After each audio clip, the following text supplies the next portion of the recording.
បាទសូមគោរពជំរាបសួរពុកម៉ែបងប្អូនជាទីស្រឡាញ់ទាំងអស់គ្នានៅក្នុងក្តីស្រឡាញ់ព្រះម្ចាស់អង្គព្រះយេស៊ូវគ្រីស្ទ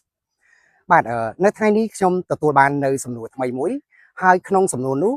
បានលើកឡើងនឹងចោទសួរថានៅពេលដែលយើងសម្រេចចិត្តទទួលជឿទៅលើព្រះយេស៊ូវគ្រីស្ទតើនៅក្នុងព្រះគម្ពីរបានចែងថាយើងនឹងទទួលបានអ្វីខ្លះអរគុណចំពោះសំណួរហើយខ្ញុំសូមជម្រាបជូនដល់បងប្អូនទាំងអស់គ្នាបានជ្រាបថាខ្ញុំមិនមែនអ្នកជំនាញមិនមែនអ្នកចេះដឹងហើយក៏មិនមែនអ្នកឯកទេសអីដែរក៏ប៉ុន្តែខ្ញុំនឹងធ្វើការចែករំលែកនៅអ្វីដែលខ្ញុំបានដឹងបាទនៅពេលដែលយើងសម្រេចចិត្តទទួលជឿទៅលើព្រះយេស៊ូវគ្រីស្ទឬក៏នៅពេលដែលយើងអធិដ្ឋានថ្វាយជីវិតរបស់ផងយើងទៅលើព្រះយេស៊ូវគ្រីស្ទទី1គឺយើងនឹងទទួលបាននៅការសង្គ្រោះទី1យើងនឹងទទួលបាននៅការសង្គ្រោះអស់លោកអ្នកបងប្អូនជាទីស្រឡាញ់ទាំងអស់គ្នានៅក្នុងបទគម្ពីរយ៉ូហានជំពូក10ខ9ព្រះយេស៊ូវបានមានព្រះបន្ទូលថាខ្ញុំជាទ្វារបើអ្នកណាចូលតាមខ្ញុំអ្នកនោះនឹងទទួលបាននៅការសង្គ្រោះពិតប្រាកដអស់លោកអ្នកបងប្អូនទាំងអស់គ្នានេះគឺជាព្រះបន្ទូលសន្យារបស់ព្រះទ្រង់ដែលទៅលើអស់អ្នកណាដែលសម្រេចចិត្តទទួលជឿទៅលើទ្រង់នោះនឹងទទួលបាននៅការសង្គ្រោះពីព្រោះនៅក្នុងបទគម្ពីរយ៉ូហានជំពូក10ខ9បានចែងច្បាស់ហើយថាព្រះអង្គគឺជាទ្វារបើអស់អ្នកណាចូលតាមទ្រង់អ្នកនោះនឹងទទួលបាននៅការសង្គ្រោះទី2យើងនឹងបានត្រឡប់ជាកូននៃព្រះនឹងទទួលយើងធ្វើជាកូនរបស់ព្រះទ្រង់អស់លោកអ្នកបងប្អូនទាំងអស់គ្នានៅក្នុងបទគម្ពីរយ៉ូហានជំពូក1ខ12បានចែងថា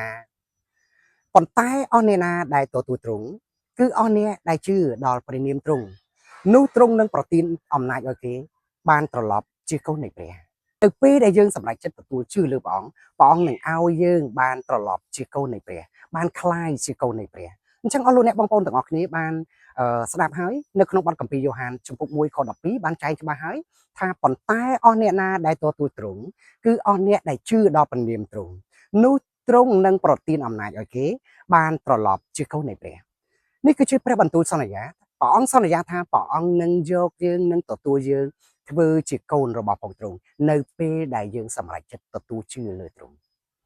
ទី3យើងនឹងមានជីវិតអស់កលជានិច្ចអស់លោកអ្នកបងប្អូនទាំងអស់គ្នានៅពេលដែលយើងសម្រេចចិត្តទទួលជឿទៅលើព្រះយេស៊ូវគ្រីស្ទយើងនឹងទទួលបាននៅជីវិតអស់កលជានិច្ចអស់លោកអ្នកបងប្អូនទាំងអស់គ្នានៅក្នុងបទគម្ពីរយ៉ូហានជំពូក3ខ16បានចែងយ៉ាងច្បាស់ហើយថាត្បិតព្រះទ្រង់ស្រឡាញ់មនុស្សលោកដល់ម្ល៉េះបានជាទ្រង់ប្រទាននៅព្រះរាជបុត្រាទ្រង់តែមួយដើម្បីឲ្យអស់អ្នកណាដែលជឿដល់ព្រះរាជបុត្រានោះមិនទៅវិនាសឡើយគឺឲ្យមានជីវិតអស់កលជានិច្ចវិញអស់លោកអ្នកបងប្អូនទាំងអស់គ្នាឃើញទេនៅពេលដែលយើងសម្រេចចិត្តទទួលជឿលើព្រះអង្គនឹងប្រទានឲ្យយើងមានជីវិតដ៏អស្ចារ្យជានិច្ចនៅជាមួយព្រះអង្គនគរឋានសួគ៌ជាកន្លែងដែលឥតគិតថ្លៃសម្រាប់យើងទាំងអស់គ្នាត្បិតព្រះអង្គបានយាងមកសុគតនៅលើឈើឆ្កាងជាថ្លៃប្រលុះរាល់ទាំងអំពើបាបឲ្យយើងទាំងអស់គ្នារួចស្រេចហើយអញ្ចឹងនៅពេលដែលយើងសម្រេចចិត្តជឿទៅលើព្រះនៅពេលដែលយើងអធិដ្ឋានថ្វាយជីវិតរបស់ពួកយើងទៅទ្រង់ទី1យើងទទួលបាននៅការសង្គ្រោះទី2យើងបានត្រឡប់ជាកូននៃព្រះបានคล้ายជាកូននៃព្រះទី3យើងនឹងមានជីវិតអស់កលជានិច្ចនៅជាមួយព្រះអង្គនៅឯនគរឋានសួគ៌ជាកន្លែងដែលឥតគិតថ្លៃអរលោកអ្នកបងប្អូនទាំងអស់គ្នាខ្ញុំសូមជូនប៉ុណ្ណឹងចំពោះសំណួរនេះហើយបើសិនជាពុកម៉ែបងប្អូនទាំងអស់គ្នាមានទស្សនៈយ៉ាងណានោះចំពោះវីដេអូនេះពុកម៉ែបងប្អូនទាំងអស់គ្នាអាចផ្ដល់ជាមតិនិងឲ្យជាយោបល់នៅខាងក្រោមនេះបានខ្ញុំបាទខាត់សុគីមសូមអរគុណសូមជម្រាបលាសូមព្រះបានប្រទានពរបាយបាយ